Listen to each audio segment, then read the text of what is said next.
Korxona xodimlariga mehnat haqi hisoblandi. Demak, mehnat haqi hisoblanganda korxonaning xodim oldida qarzi ortadi. Va bunda barchasi 67 tun kreditda bo'ladi. Mahsulot ishlab chiqarishdagilarga, demak, ishlab chiqarishda ishlatdi xodim. Korxona rahbariyatiga, ya'ni ma'muriy xodimlarga tranzit xarajatlar debitda ko'payadi. Asosiy vositalar montajda band bo'lgan ishchilarga. Asosiy vositalar montaji nima deganda, ma'lum bir asosiy vosita ishga tushgungacha qo'shimcha xarajatlar talab etayotgan bo'lsa, bu asosiy vositalarning montaji deyiladi. Bu 0820 kapital qo'yilmalar shotidan yuritiladi. Asosiy vositalarni tugatishda band bo'lgan ishchilarga.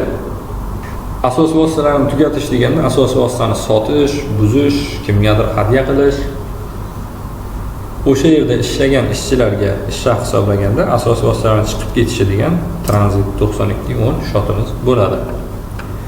Ijtimoiy soliq hisoblandi. Ijtimoiy soliq bizga ma'lumki, hisoblangan ish haqining 12% miqdorida. Ijtimoiy soliq hisoblanganda ijtimoiy soliq bo'yicha qarzimiz ortadi, barchasi 65/20 kreditlanadi va xodim qaysi bo'linmada ishlasa, ijtimoiy soliq ham o'sha bo'linmaga xarajat sifatida boradi.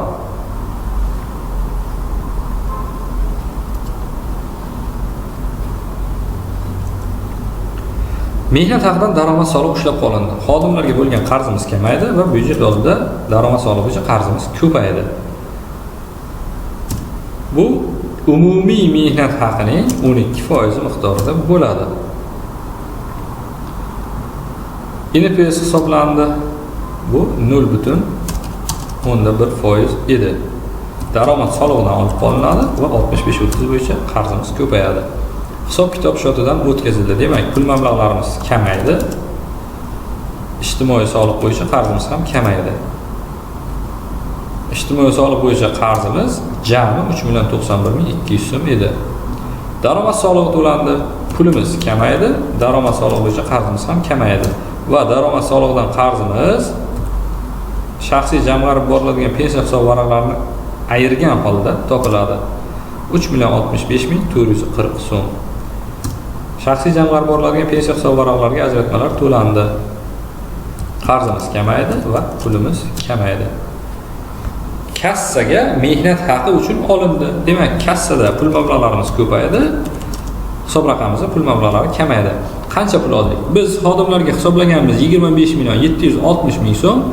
Shundan 3,91,200 so'm soliqlarni ushlab qolgan holda 22,668,800 so'm oldik. Va shu pullar kassadan to'lab berildi. Kassada pul kamaydi, qarzimiz ham kamaydi. Summa esa daromad solig'larini chegirgan holdagi summa. Shu bilan bugungi darsimiz yakunlandi. E'tiboringiz uchun rahmat.